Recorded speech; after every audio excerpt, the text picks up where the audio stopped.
10 News reporter Olivia Daig spoke to a UT professor and graduate student developing the technology.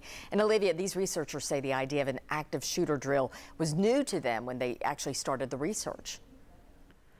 Robin, you've probably heard the phrase run, hide, fight. Now, these researchers moved to the U.S. from India, and they encountered their very first active shooter drill. That's when they wondered, is there a way technology can help people make the safest decision?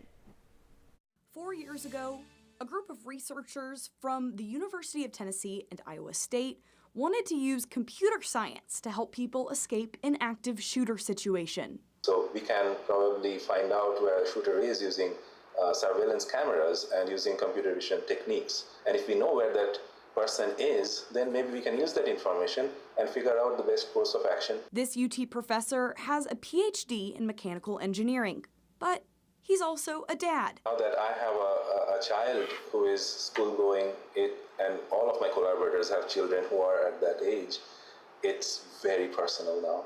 Here's how the technology works. First, cameras and sensors identify a gun-shaped object.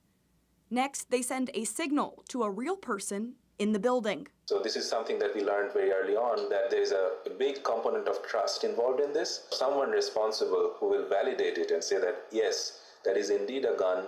You know, we have to put this thing into motion. Then, the algorithm they created finds the best course of action based on where the threat is.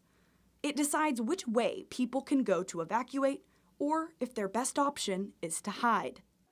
Essentially, it's like too much things to actually compute using human mind, so we use computers and algorithms to do it. Finally, these signs activate to let people know which way to go. This team says it's just one tool they hope no one ever has to use. All right, it's fascinating. All right, let's talk about what this actually looks like in real time, because right now, Olivia, this is just software. It's not like an actual product, is it? Right.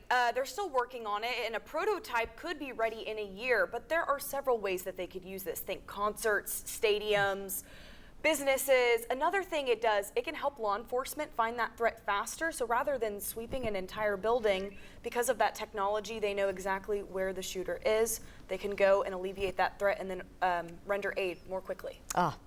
It's going to be interesting to follow it, see where it goes, how it ends up. See how it is in a year. Exactly. Olivia, thank you. All right.